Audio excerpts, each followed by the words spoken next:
Hey there, tent guy here. I'm here with Daryl Sensenig from Tents for Rent in southeastern PA. How you doing? Doing great. How about yourself?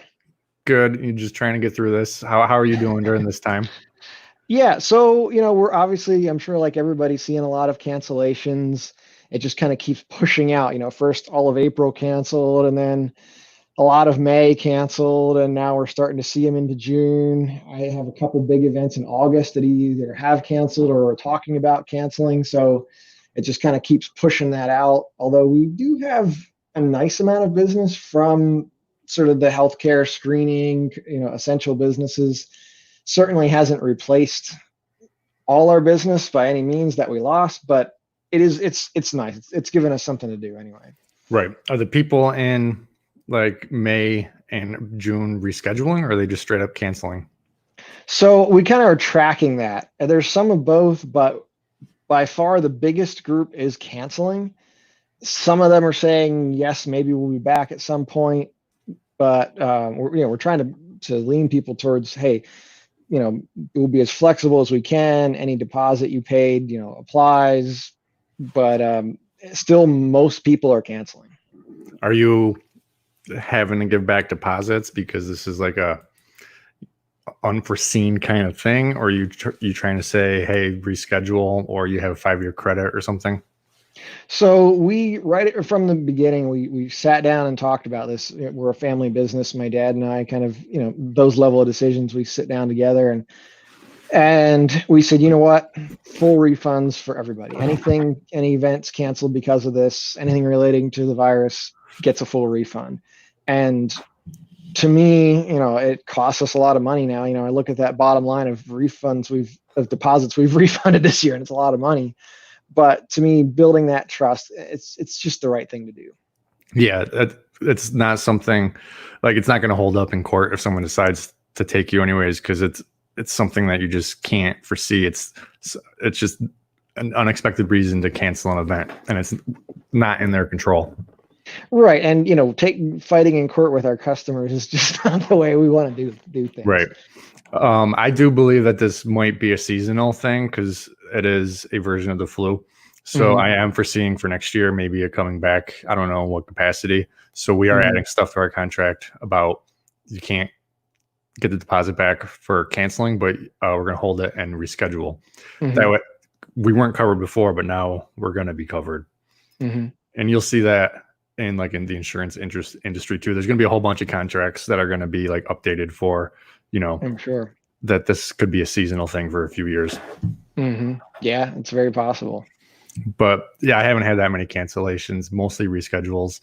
A weird one in September canceled, and I just think they're just using this as a reason to cancel and get their deposit back. Yeah, you'll have those. But so you've got a pretty large company. I've been watching some of your videos, your YouTube, which is Tents for Rent LLC.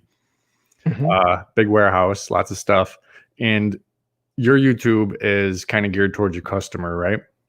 Yeah, definitely.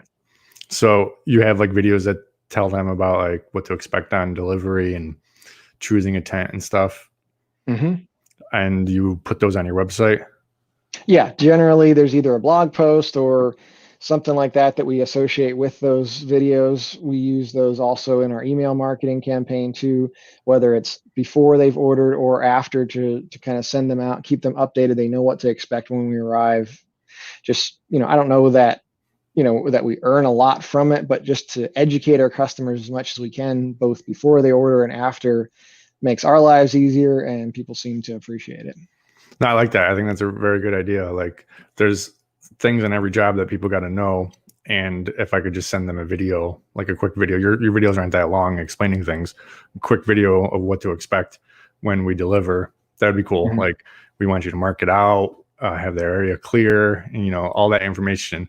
That's sometimes easier for people to get in a video as opposed to having to read your contract. Yeah, it just seems like people's attention spans are shorter all the time. So whatever I can do to make it as simple and easy as possible is what we try to do. Right. So you have a large market. You're not just in southeastern PA. You're going all over multiple states around you. Hmm. And that seems like a big logistical thing. This is kind of a broad question, but how do you handle the logistics of, being in a different state? Yeah, so I would say number one is our people that, we have. I'm really thankful that we have, a team that the main part of our team has been around for years. Our dispatcher just this past year got a little award from us for being with us for 20 years. Wow. And we have a few have been with us even longer than that, but either way, we have a core crew that's been with us for years and years. So that's just so valuable. And in our area, it's the labor pool market is tight, but we have a lot of really good people. So to me, that's the key. And on top of that, then would be we use Point of Rental as our rental software. They have a pretty advanced dispatch center, although we don't fully utilize that. We use it to like look at the map, lay everything out, see where everything is. But still, we're pretty old school as far as how we distribute everything, schedule it. We print out all the papers for deliveries for that day. We separate them into areas. We have two dispatchers that most of the time work together on that during our busy season. And they spread them out. They look at it. They assign. They say, all right, I'm going to need so many crew in this truck for this, and that's all based on their experience and just getting that feel, glance over each job, take a look at it, separate it out, hang it up on a board where we have each delivery for a given day is separated out. And then we do have throughout our building, we have some screens showing our schedule for the upcoming days. So they'll enter that information onto that screen. We can access that from our phones or anywhere. And we use Microsoft SharePoint for that. And so that's the one part that we do kind of digitally so that automatically sends out text notifications every day. Say you're going to be arriving at the shop at this time. Here's the crew leader for this crew. So that's that part. And then as far as loading the trucks, we take those papers and we have a loading manager for that day who will get organized and load all the trucks, assign people to load the trucks. And there's usually a small crew at the warehouse doing loading throughout the day. And then as the crews get back from deliveries, they'll help kind of finish, hopefully they have it sort of underway and all the plans made, everything in place. Trucks get back, get loaded and ready for the next day. So do you load the day before or the morning of? Almost always the day or more before. We're more and more towards even, say if we have a busy Friday, we're going to start that on, Tuesday, Wednesday sometimes. Of course, the downside is when changes come in, that's always sort of, do we weigh that out? We stand the risk of having to, throw 10 more tables in the front of a trailer somehow versus spreading that workload out. So we tend to spread it out as much as we can so that come Thursday night, we not have to work late, because to me, loading a truck is so unpredictable for how much time it's going to take, or, we have a few more chairs that need to be cleaned up before they go, whatever that might be. So we try to, by the end of the day, have everything ready to go for the next day whenever possible. Right. Good. You run pickup trucks and trailers mostly, right? For the most part, yeah. Mm-hmm. So your warehouse is ground level. You don't have to be going up and down a loading dock or anything? No, we have a couple loading docks, but we don't use them that much. It's just we back all our trucks inside the warehouse so that whatever weather, wind, rain is, we can load in whatever the weather is, and then we just have a small, maybe a foot high dock to make it even more level.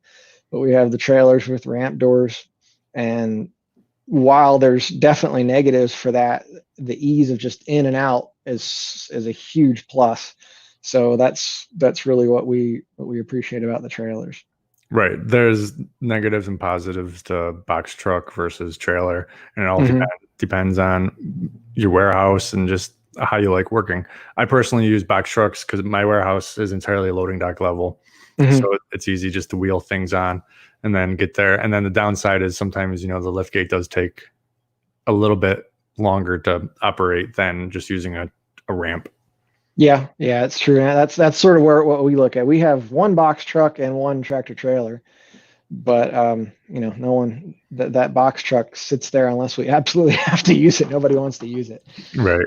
The one thing we did find with trailers, if you just buy an off the shelf trailer from your local trailer store, they are not built heavy enough for the kind of stuff we haul in them. And so every trailer we order is custom ordered to hold twice the weight of a normal trailer its size. And that's one thing when we first went to trailers, we kind of took a while to learn that, but things started wearing out way too fast at first. Okay, that's interesting. I have a company near me that only does trucks and trailers, and if they do say like a 40x80 wedding, one day they're there doing the tent, another trailer is coming with the tables and chairs, and then the next day they come with the dance floor because they can't. The dance floor is so heavy they can't have it in those trailers, and so they're taking 3 trucks out because they're probably just buying the trailers and using them as is, whereas right. getting them custom so you're able to do more on one job, not have to go back all the time. And especially, if we might drive 100, 150 miles in a day, whatever we can do not to have to take a second truck is really helpful. Okay, that's cool. That was one of my big downsides with thinking about trailers was seeing this other company having to go back multiple times for the same job where I could just take a 26-foot box trucks and be there once. Yeah, I think our last trailer we bought, I think it can haul 16,000 pounds of payload. Okay, that's good. Then you don't have to be going back and forth. No, hopefully not. Which I know this maybe isn't all good, but if it fits, we put it in. Right. So you got a large warehouse. You're a large company. You got 40 wide, 60 wides. You got structures, right?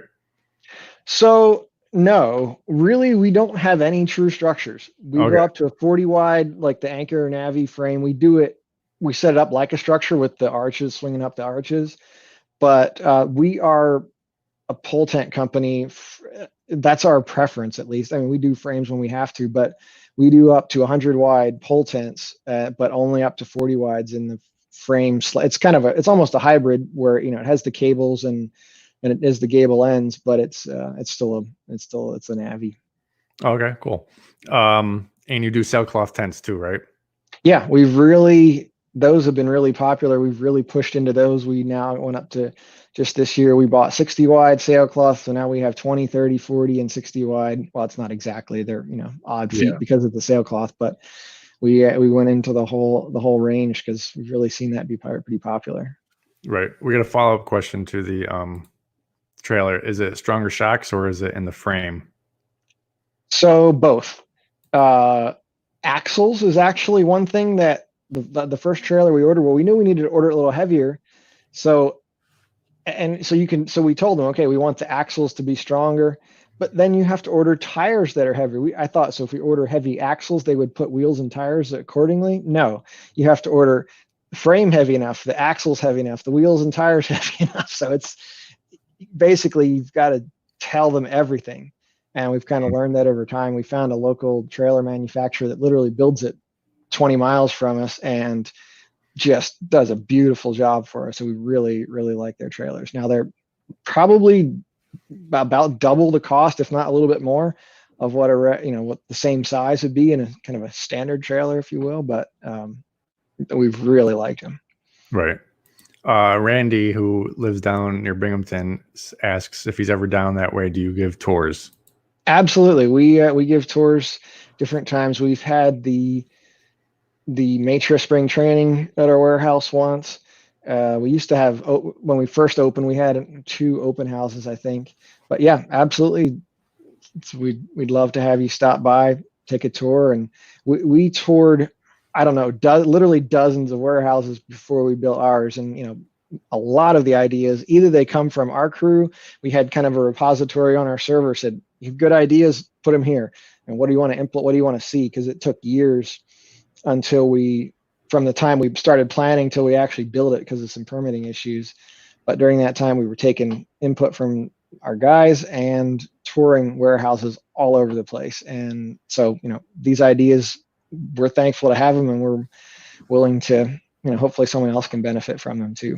Right. I'm going to get into that in a second because that's like a big thing, efficiency and organization. But Randy just wants to ask, what size trailer are you mostly using? So we have Our smallest trailer is 14 feet. Our largest one is 22 feet. Now the bigger ones, the 20 and 22 footers, are the gooseneck because they'd be way too heavy to pull with as a bumper pull trailer. And then we do have a 48-foot tractor trailer, but our workhorse is that we have a bunch of 16-foot bumper pull trailers and a number of the 20 or 22-foot gooseneck trailers. Those are kind of our sizes that we use the most. Right. All right. So back into warehouse and how you set it up. What are some things that you've done to your warehouse to make things more efficient or logistically easier to handle? I would say labeling everything. Our warehouse manager is obsessive about labeling everything. And I say that in a good way. I mean, he was like, oh, wow, I didn't think of it. You could label that, where does the stuff go? Make it easy to find. To me, that's the number one. Obviously, we're bringing on new people every year or seasonal people year after year, but either way, make it as simple as you can. All our load sheets have, Point of Rental has a system where you can enter what they call a bin location, which is every pallet spot or tent spot throughout our entire warehouse has a number based on its aisle, its level off the floor, all of that. And so on our load sheet, every item says this is where it is. So if you don't know where this item is, it's in, A3B or whatever. And so people can find stuff as easily as you can. Right. How do you have your tents labeled? Like a guy's going to go grab a 20 by 30. How does he know it's a 20 by 30 versus a 20 by 20 or 20 by 40? So every tent has its own serial number. So each tent is unique. And in that serial number, there's a system whereby just looking at that serial number, it's really simple to figure out what size that tent is. So that's integrated in. It's real easy to teach everybody. I have a training video for all our new guys saying, here's how you tell what a tent size is based on its number. And if they don't know where to look for it, that is on the load sheet. Here's where it will be. And here you look at this tag, which we attach to the tent itself, not to the bag. So you can never get the wrong bag on the wrong tent because that serial number is attached to the tent. It's on a rope or a cable hanging out of the bag. Okay. And then when he comes to load that in the truck, he tells that to the guy. There's one guy always in charge of loading, and he's going to mark that down on the paperwork so he can double check, is this the size, the color, or whatever that I asked for. So they're grabbing a specific tent that was rented to the customer, or it doesn't matter? They can grab any 20 by 30. So that's one thing we haven't, at this point, we don't assign a serial number. Like we let the guy in charge of loading make that call, because our guys, with a lot of them are pretty experienced, so they know, so they look at this like this is a graduation party, so it doesn't have to be quite as nice as a wedding maybe, but it shouldn't be a construction grade. So he'll tell the guy going, he's like, get something kind of in the middle, not the newest, not the oldest, or whatever that might be. So that's what we'll do there, and let them actually make that call, and then he'll be looking at that number, and based on that number, he can get an idea like, did they get one that was in the range it should be. Okay, cool. And your chairs, do you have those on wheels in the warehouse or a pallet? So we don't have, almost nothing is on wheels. Okay. So our approach is we have things to move. Everything's on, well, I say everything. A lot of things are on pallets. So we have hand trucks or little mini skid steers that we take out. They're just 4 feet wide. They fit in our trailers, and on big jobs, we'll often have one of those out on site. And then we have one good set of wheels, because the majority of what we do isn't on a hard surface. So, little wheels aren't a big help. So we're going to have a hand truck with nice air tires.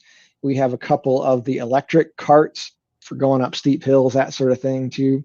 So there's a couple different ways we do that, but almost nothing's on wheels from the get-go. Oh, okay. Interesting. We have all our chairs on movers dolly wheels and then ratcheted to it. And even though we're not using them in the grass, loading them and getting them off the truck is fine. And then we use the 4-wheeled hand cart from American Granite to then put under there and then bring out. And then we leave them on there so it keeps the bottom chair clean. And then the customer's supposed to put everything back on. And then that way we just put the ratchet around and take it back to the truck. You say the customer's supposed to put everything back on. How does that work? So we have all our chairs stickered on the bottom, like most people have, But instead of just saying the company name, it's also got a picture of how you put the chairs back on. And it says, please stack this side up so that every chair is the same. And if it's white padded chairs, the customer will put the white padded chairs back on that dolly 25 high. If it's non-padded, they'll put them back on that dolly 50 feet high. Then we come, and if it's white padded, we got to cover them and ratchet them. If they're just a non-padded, we just ratchet them. And then they're on that dolly, ready to go. And we bring them to the lift gate, wheel them back on. And then at the warehouse, just wheel them back off. Most of the time, my question, oh, no, sorry, I wasn't clear. What I meant was, do they actually do that? Do they put them back on the dolly? Yes. Okay. Because we have a lot of trouble with that not happening. It only takes 30, 40 seconds to bring them over to it and say, hey, here's the sticker. This is how they go. We've had to explain, they all go back in the same way. Like, some people don't get it, and they do flip flop, and a stack of 20 turns into as tall as 50. But I'd say 90% of the people do put them back on. Wow. So that conversation with them, I think, might be key, because we don't do that. We just put a sticker on all of ours, stack this side down, because we stack them pad up. But anyway, and it doesn't seem like it helped a bit, like everybody, right? The big red sticker on top, this side down, and it's stacked with that side up. Right. The 30, 40-second conversation saves a lot of time on pickup, because if you got it, the jobs that we show up to where they didn't pick them up, you're spending an extra 10, 15, 20 minutes getting all those chairs on those dollies and ratchet or whatever. So we just try to save time. We also, in that conversation, we say, hey, we do this because it saves time, which allows us to have cheaper prices on the chairs and not have to charge for the, gathering and stacking them to every single customer. So maybe we'll have to try that. Here we go. Don't you charge them for cleanup if they don't? Okay. I never actually have, but it's in the contract though too. That's same here. I will ask them if they want us to, we included in that, then we would set them up, place them at the tables, and then fold them and stack them and everything. But typically what I'll find is that they did fold them up, but they just lean them up against a pole, or it's too often that they don't stack them up like they're supposed to. And if they're stacked wrong, it's hardly any better than stacked not at all. So we just kind of eat that and do it. Exactly. And it's more of a warning to people, and most people do take it seriously, like, oh, we're gonna get charged, so they pick up. But if they don't, I'm not gonna nickel and dime the people and make them mad. I'm just gonna do it, shut up about it, and move on with the day. Shivari chairs is a different thing though. We do a lot of Shivari chairs inside, and I tell the hotel manager or whatever, I'm like, we're not going around collecting all these. You got to have them stacked back up exactly the way we left them. And we show up and they're not ready. 300 Shivari chairs, not ready. And I just, call the hotel manager and I say, hey, we'll be back tomorrow, because I'm not spending an hour and a half doing this. Yeah, Shivari chairs are a whole other story. We do those, but for some reason they're not a big rental item for us. I mean, they don't go out a lot. I don't know why. Nah, they don't go out a lot from here. So that's why I have them stored in a trailer, because they're not going out every single day. But when they do go out, it's quick money back. Decently. What are you charging for a Shivari chair? I can't even remember, because it's so I can look here. They go out so infrequently. So we charge $8 a Shivari chair, and we buy them from Flash for, I think, 32. So, it doesn't take that many times to get your money back on them. Yeah. It's just, they're just labor intensive as everything. That's the thing. So let me look here. $8.80 is what we do. Right. Do you charge less without the pad? We don't. We just, the pad's included. But the Velcro style or the tie style? They are tied on. Okay. We were using the tied ones, and I hate them because they take forever to tie on. So we switched to Velcro, and we can no longer rent them without the pad, because the Velcro has the Velcro on the actual wood, and you can't rent that. Oh, yeah. Pad. So we stopped that. But yeah, Shivari chairs are annoying. Yeah. How many employees do you have? So that depends when you ask. Right now, we're probably, with our office staff, we're at about 12, somewhere in that neighborhood. But we'll go up to a little over double that over the summertime. And for the office staff? No, that's all total, including the office staff. Oh, okay, gotcha. I have a question about the office staff. You said dispatchers. Do you have separate salespeople and separate people who organize the deliveries? Is that what the dispatcher is? Yes. So our dispatchers on an average day are actually going to be out on the delivery crews, and that really keeps them in touch with what's going on. It can make for a stressful life sometimes, but that's sort of how it worked for us. And then we have some salespeople who are just in the office all the time, and some of our salespeople do a mix of being out on the deliveries and sales, because we like to have, especially for a particularly complicated job, one guy goes out, he meets, he looks at the site, he works with the customer, and arranges all the details. If he can be there for the delivery too, that's nice. Right. And what do you do day to day? So we're a small business, so I wear a lot of hats. My title is sales team leader, so kind of in charge of sales. I'm also the only guy in charge of IT, so all the computer software stuff, that's what I do. And then more and more, I'm trying to work into a little more strategic, planning ahead, planning our marketing, and get just back away just a little bit from the day to day, putting urgent fires out, teaching other people to do that. But that's sort of where I spend most of my time in those areas. And how often are you actually on the job site doing the physical stuff? Was that more in the past and you transitioned to more running things, or? Yeah, it's been a gradual transition. It depends on the year. A couple years back, we had just a couple really good years, and we didn't hire fast enough for that. So I was out, could be 3, 4, 5 days a week on deliveries in the busy time. Now it's probably 2 to 3 in our busiest days a week in the busiest times. I'd like to keep it to not more than 1, but this business, you do what has to be done because there's no pushing it off till next week. Right. I actually don't like being here. I would rather be a crew leader, have someone else run this part. I like being out there. Yeah, there's a lot of value in that. Right. For me, it's more fun. I make fun of the employees and they make fun of me, and we sing songs to each other, and go out to lunch. And if it's on a pickup day when it's not in a big hurry, we'll maybe stop somewhere and have some fun or something. Nice. From Talha, sorry if I'm making your name wrong. Talha Shahid, is your most popular chair the white padded resin chair? No, actually, we're in a little bit more of a value market. So still the plain old brown Samsonite folding chairs is the most popular chair we have by a long shot, actually, especially for the really big events where, they're going to have a couple thousand chairs. If you can save a little bit on each chair, that makes a big difference. So those big events with they're by far the most popular. Right. And what is your most common event? Like, where are you making your most money? Is it from a wedding? Is it from corporate? Is it from backyard party? Weddings are still the most money comes in from weddings, although that's not a huge percentage. I forget exactly where, but somewhere in the neighborhood of 20% of our income is from that. But that's still the biggest sector of all. Okay. But wait, I don't get it. If that's the biggest sector, but not a big percent, what's bigger than that?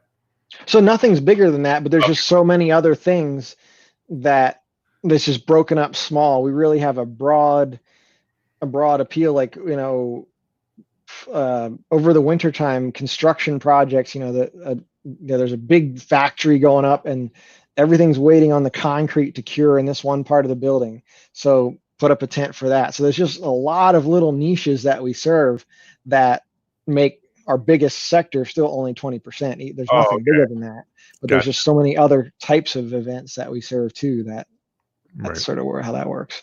And you have restroom trailers too, right?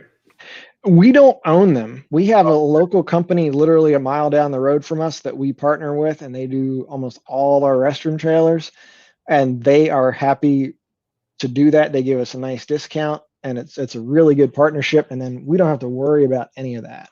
Okay, and cool. We just market theirs directly to our customers, and it just works really well. And you make a little bit on top of it. Mm-hmm. Yep, we make as much profit on those as we do on the rest of our items, actually, for the most part. Nice. Is there anything else you do that with? Linens is the same way. We don't touch, other than we deliver and pick them up, but we don't wash them. We don't We just that's a decent part of our business too that we just don't do in-house. Right. Yeah. I hate linens, and if I had to do them in house, that would really suck. Who do you use? Choice party linens. Okay. Are they like near you? Yeah, not too far. They're probably 40 miles from us, but they are really, their prices are really good, and they've just done really well, and we work really well with them. It's been good. Cool. I use Ultimate Textile in New Jersey. Okay. Uh, Not sure if I've heard of them before. you know, it's funny. The Northeast has a whole bunch of them like kind of around each other. We got Choice, we got A1, Ultimate Textile, all kind of in the same area. Mm-hmm. And other parts of the country don't have as many concentrated. But Choice is now pushing into, I think, pretty much across the country. They do it with UPS, and it's amazing. Right. Yeah, it's super easy, and you make just about as much profit as if you owned them, but with I think you do. Yeah, less headache and less people to. You don't have to have people on to have to clean them and iron them and all that. Mm-hmm.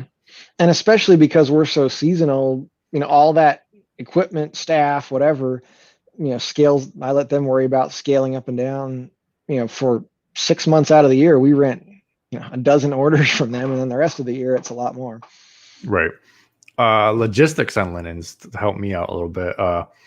So we're setting up, say, a 40 by 100 wedding on a Wednesday. Mm-hmm. I don't want to go back out on Friday with the linens, so I have to get those linens either delivered Friday so that they're there Monday, or Monday so that they're there Tuesday, so I can have them on the truck on Wednesday. But then you only get a 7-day rental period. So if you get them on Friday, you got to go pick that tent up Sunday morning or Monday, and it turns into kind of a nightmare for a big tent. How do you handle that? So that used to be a bigger problem with us. Choice has gotten a little more flexible on that. So we will deliver as early as Thursday, and we don't charge our customer any extra. If we deliver Wednesday, we're charging an extra day for that. It's not a huge upcharge, but it's a little bit extra. So that pushes people to do a Thursday or Friday delivery. And Choice has come around to saying they'll deliver Wednesday for no extra charge. So they would deliver Wednesday, pick up Tuesday, and they still just charge me that base rate. So that works out really well. Before that, it used to be they didn't do that, and that was kind of a pain, but now they're doing that, and it works really well. Wait, so you're saying just on the linens only, you'll deliver them Thursday? So we deliver everything on Thursday, tent, tables, chairs, whatever. It's seldom that we set up for a weekend event on Wednesday. Really? Because we charge extra if we have to do that. So what are you guys doing on Wednesday? Loading trucks. There's always a few jobs in the busy season, but Thursday and Friday are pretty much the days where 90% of our deliveries happen. And then pretty much everything comes down Monday, sometimes Tuesday, but usually all on Monday. Wow. My mind's blown. You're the first guy I talked to that doesn't set like weddings up on Wednesday. We do occasionally, but not normally. Wow. Cool. Well, that seems a little more like you have some time to relax and get things organized. It does. It gives us availability, time to turn things around, clean the padded chairs, whatever. And usually Tuesday and Wednesday are a little more relaxed, but till we unload all the trucks from Monday and load all the trucks for Thursday, and then the few jobs that are coming and going, hanging up the tents that have to be dried out, it's usually not, it's still busy. Right. Back into logistics, we did some about the warehouse, the tags and everything. Do you have any other tips on efficiency or logistics? Just like rattle them off. Like, what do you got that makes your day go faster? Mm-hmm. To me, training new people, and we've been really investing in hiring and training to do that well. I mean, that's a whole other subject in its own. Finding a secure, easy way to store everything where, everything moving from, like you said, the racks for the chair, the wheels for the chairs, racks so that our forklift can move it. We can move it on site. I talked about labeling everything and then serializing our tents. That helps out. So I don't know. That's my top tips for jackhammer, stake puller, tent ox. We don't own a tent ox. We use those mini skid steers. The two things that are the biggest that we like better is They're smaller, so they fit inside our trailers along with the entire job. And so we don't take an extra truck, and they cost about half the cost.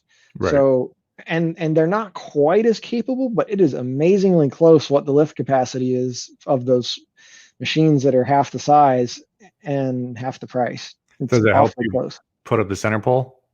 Yeah, we push up the center poles. They'll push up our 100 wide center poles, no problem.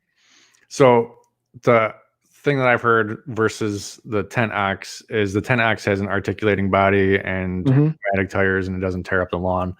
Does the skid steer, if you're putting up that heavy center pole, does it ever tear anything up, or a guy's going around a corner, does it tear up the lawn at all? So corners, it is an issue, but that we just drill into everybody's head, turn slowly and carefully. And then that's not usually too big of a deal, but driving straight, pushing up, it's not a problem. And they have tracks, so it actually spreads out the weight even more than the 10X would typically. So usually that's not been a problem. Okay, cool. What is the skid steer called, and how much are they? So we have two different brands. We have a Vermeer brand and we have a Ditch Witch, and they're probably in the neighborhood of $40,000 for the big ones. Okay, I'll have to look those up. Cool. And then you use, I seen the extractor stake puller, and you use jackhammers for the stakes. Yep. Cool. Are you using like the Atlas Copco or the Rhino, or what are you using? So that's an ongoing problem. We have used, and we still have some, the old, I don't know if you've ever heard of the Punjar jackhammers. I mean, like, they've been made for years back. Like, that was the standby way back in the day. And we keep fixing those old things, and they keep working. So that's sort of what we do. And then we had the whackers for a while, which are difficult to get. They don't produce them in the US. I think they don't pass emissions standards. Although every now and again, I'll find a brand new one on eBay, and then we just buy it and keep using it.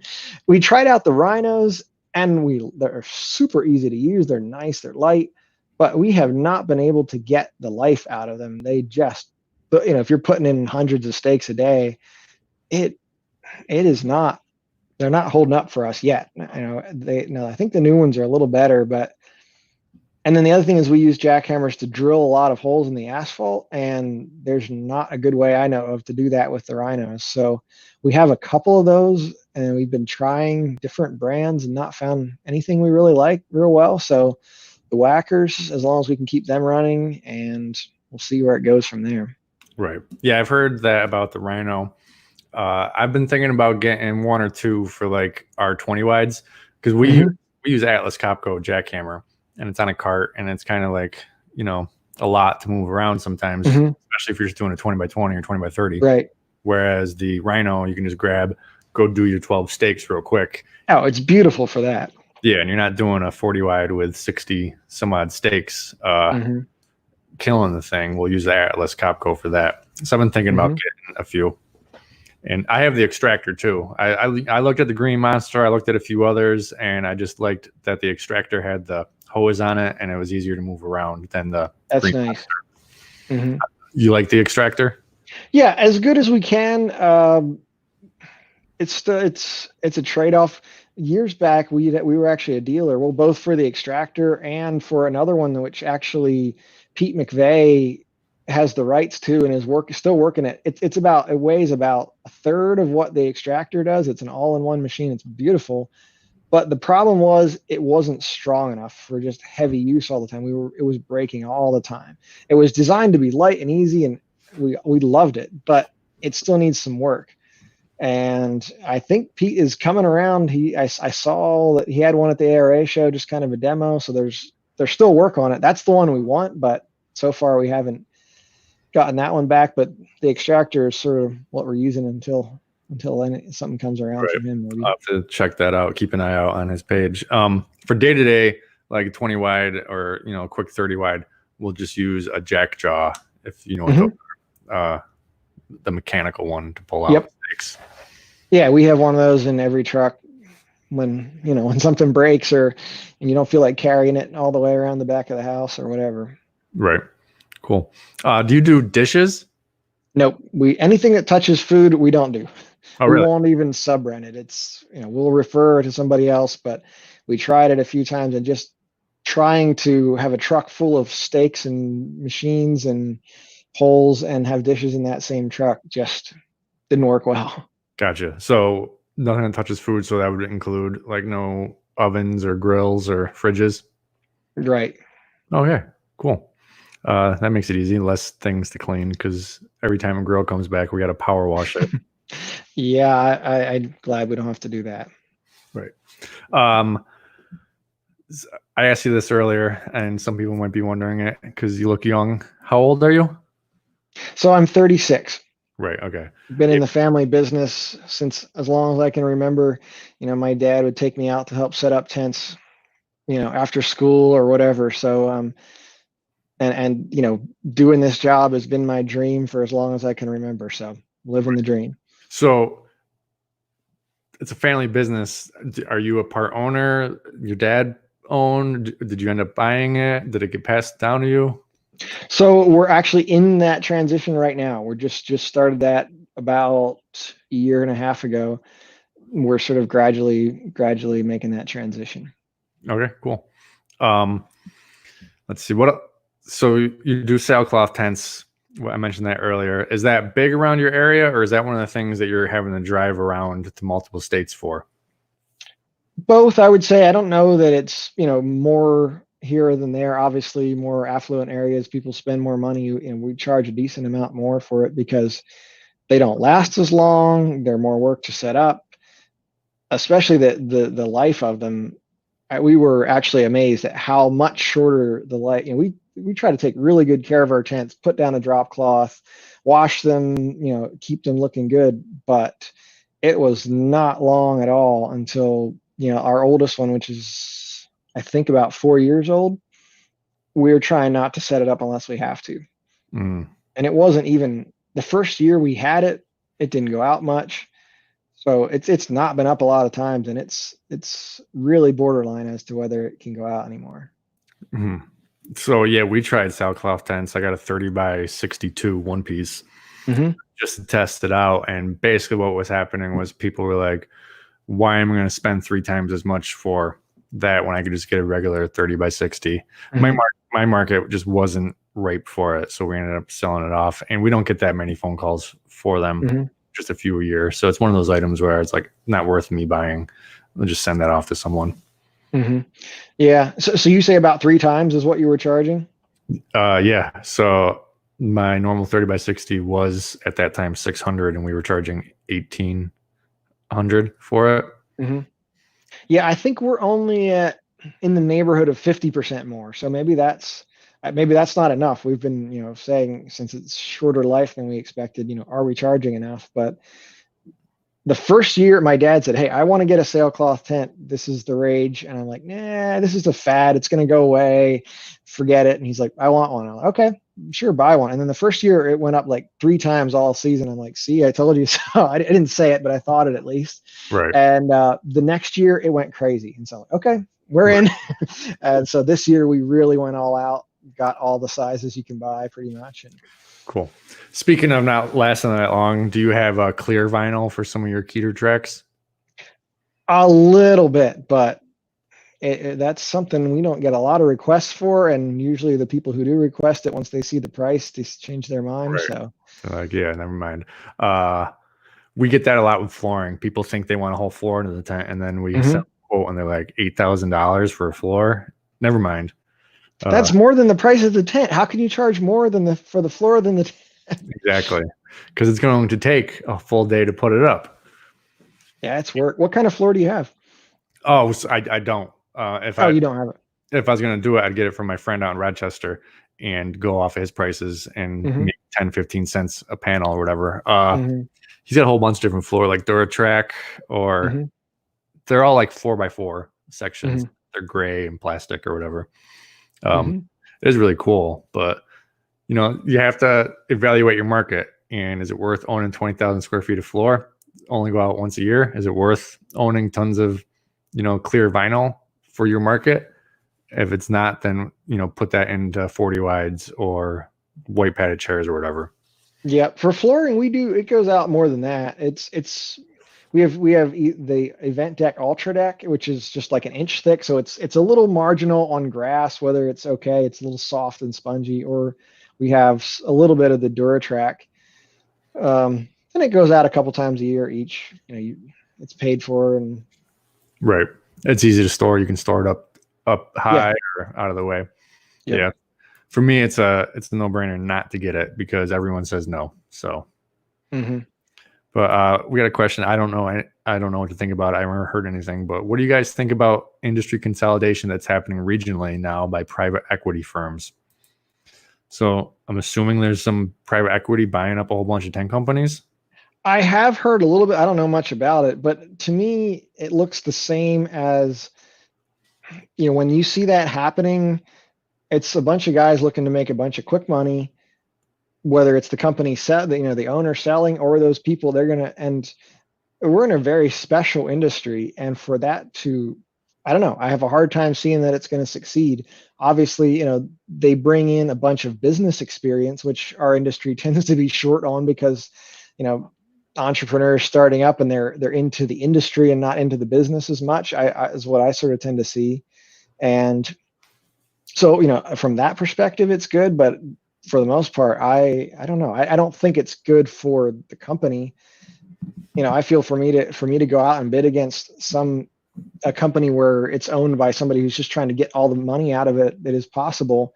It's not going to make the employees happy. It's not going to make the customers happy. And I don't know. It doesn't seem good. I'm not sure I understand. Was that your phone thinking? Yeah, Siri thought I was talking to her. Oh, okay. Yeah, it's interesting. I haven't heard anything about this, and I'm assuming they're coming in and offering not that much because people are just panicking and trying to get out. Oh, I don't know. I haven't heard. To me, I've heard just back a little bit, even before all of this. But yeah, maybe they're trying to, buy up some good deals right now. I suppose that could. I mean, I'm sure there's good deals to be had. It's interesting. I don't think it would work because what are they? They're going to come into my company, buy me with my rental program, not know my area. They're going to come into you, buy you with your rental program, not know your area.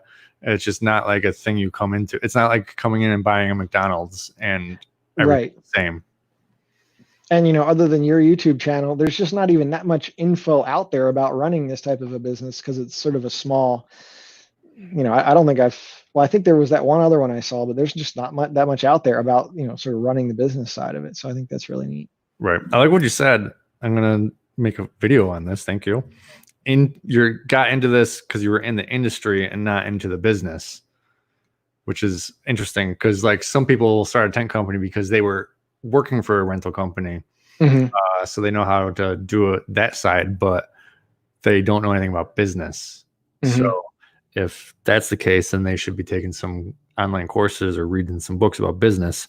Whereas Mm-hmm. other ways it happens, people are in a business and then they see the rental industry is good, and then they can get into that, but they don't know anything about the rental industry. Yeah, and I think maybe that's changing, especially as some of these family businesses, the second generations coming in, they've got some business education, and I think it's good that the industry is maturing. And to me, the thing I appreciate about my dad and I working together is he is super into the industry, and that's why he got there. And I think like you, he'd rather be out working, and he's an operations guy, and my preference is the business side, and working at the people side, that sort of thing. So I think we really, I don't know, I just really appreciate the strengths we can put together, and I think it just works really well. Nice. What are your guys' plans for the future? Like, you guys got any projects or expansions, or going going as is for a little while? Well, I don't think we're looking for any big expansions right now. I mean, I suppose if some businesses came up for sale that we really felt would be strategic, we'd look at that. We've done some small purchases in the past, but nothing, or one, I guess, of a local small business owner who was looking to get out of his business. Um, as far as expansion, we are really slow to expand, and we're coming up on 50 years in the business, and we're not a huge multinational or even national company. We're very regional. So, but I think the thing about that is it allows us to ride out the rough spots a lot better than just Some people just, want to expand, max out the debt, and you can grow fast that way, and a lot of things can happen. But when you hit something like this, it's a lot harder. Whereas we're trying to treat our employees right now and make sure they're getting well taken care of. And because we're not maxed out in debt, it just makes that a lot easier. Right. Yeah, my friend, he makes a lot of money and travels all over the country doing double-decker tents and crazy things. Mm-hmm. But he's always maxing out. He's always growth, and just Mm-hmm. he thrives on that. But me, I'm very slow like you. Mm-hmm. I mainly use money that I have to buy new things and Yep. crazy. Yeah, and I think that's great. As far, when we built this building, we said we're hoping it'll last us for 20 years. We're about 5 years in, and I think that's about right. Unless growth slows down, nobody knows what the future looks like right now. Right. So you said you bought a small company before. How did that work out for you guys? A lot of times when you buy a company, you got to be like, all right, we can't use this. This is too old. This will just mess up the crew because these are different center poles and whatever. What was the reasoning behind buying it, and did it add an appropriate value to your company? Well, so it was a real small business, successful enough in its own way, but it wasn't, a booming business. We paid, right around the value of the inventory. It was a little more of a defensive move. If we can keep someone else from buying and having another company right in our backyard, somebody who maybe would be more aggressive, we're not trying to, competition is a good thing, but if it's just one less, I wouldn't say that it added a huge amount of value, but it was just a little more like, why enable someone else to start up, right in our backyard if someone else wants to do that. We did the inventory, I would say about half of it matched. The rest we kind of sold off over time to other tent companies, or, we have customers who come different times who, hey, I want to buy a used tent for a church or whatever. So it was not a huge investment. It was not a huge company. So I don't think it really had a big impact either way. Okay, good. So you didn't lose money, but you didn't also add $200,000 to your year. No, certainly not. Right. Cool. So we're about wrapping up here. Any main tips that you would tell someone, or avoid this mistake when starting your company or running your company, or this is the best thing to do when you're running your company? I know that's a broad question.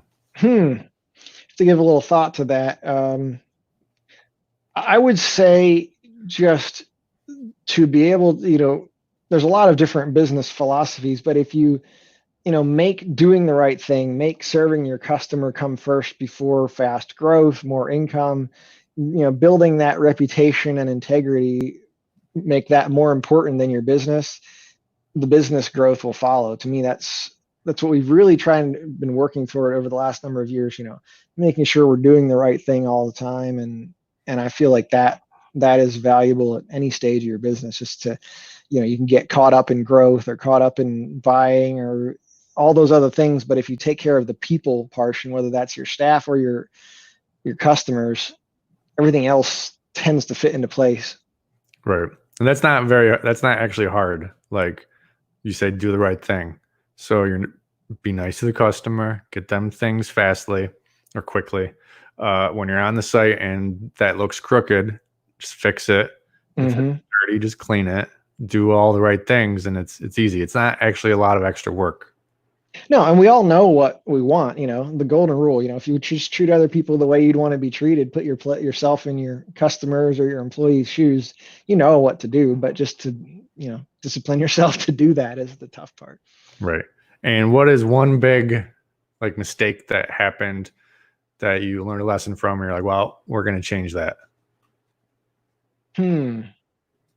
Well, I would say probably one thing we did in sort of the 08, 09 time period with the downturn, we lost sight of that a little bit with making sure to do that thing. I don't know if there was anything that we did wrong specifically, but we focused a little too much on the dollar, I guess, cutting costs, and we paid for it. And so I would say, it's sort of that same thing over again. Do the right thing even when it's expensive, or even when you feel like you can't afford it. Right. Cool. Well, thanks for being on today.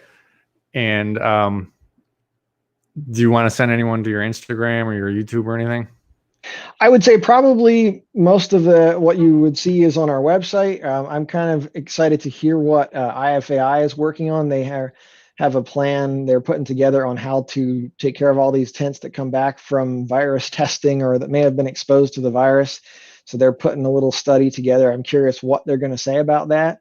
And maybe that's self-serving because we do custom tent washing. So I got to plug that a little bit.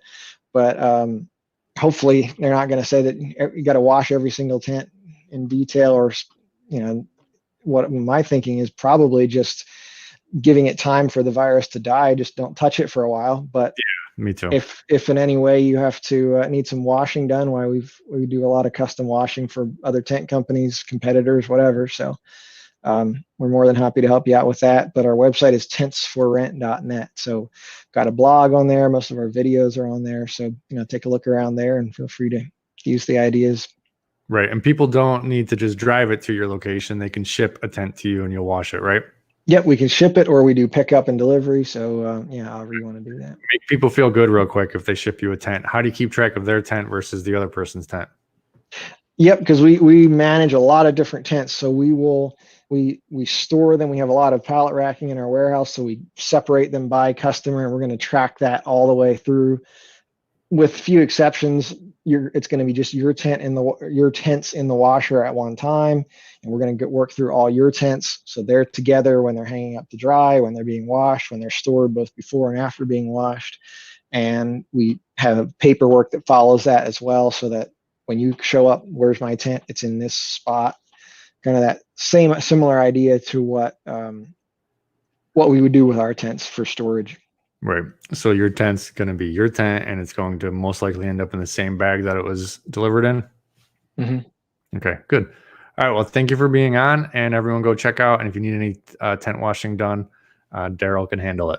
Thanks for watching, guys. Thank you.